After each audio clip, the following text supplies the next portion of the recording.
हीरे की खान। अफ्रीका महाद्वीप में हीरे की कई खानों की खोज हो चुकी थी, जहां पर बहुत मात्रा में हीरे मिलते थे। वहां के एक गांव में रहने वाला किसान अक्सर उन लोगों की कहानियां सुना करता था जिन व्यक्तियों ने हीरो की खान खोजकर अच्छे पैसे कमाए और अमीर हो गए।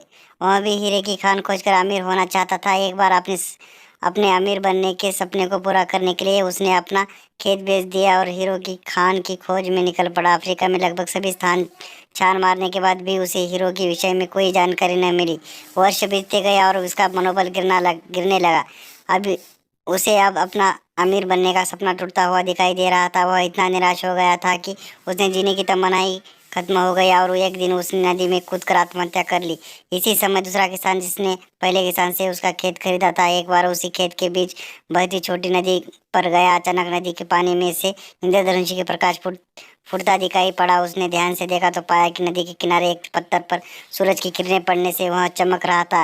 किसान ने पत्थर उठा लिया और घर ले गया। वह एक शानदार पत्थर था। उसने सोचा कि यह सजावट के काम आएगा और उसने घर पर ही सजा दिया। कई दिनों तक वह पत्थर उसके घर पर सजा रहा था। एक बार उसके घर पर उसका एक मित्र आया। उसने जब वह पत्थर देखा तो वह हैरान रह गया। मित्र ने किसान से पूछा, दोस्त, क्या तुम इस पत्थर की कीमत जानते हो? किसान, नहीं। मित्र बोला, मेरे हिसाब से ये हीरा होगा, शायद अब तक खोजे गए हीरो में से सबसे बड़ा हीरा होगा। किसान के लिए इस बात पर विश्वास करना मुश्किल था। उसने अपने दोस्त को बताया कि उसे यह पत्थर अपने खेत की नदी किनारे मिला है। वहाँ इसी तरह के और पत्थर हो सकते हैं।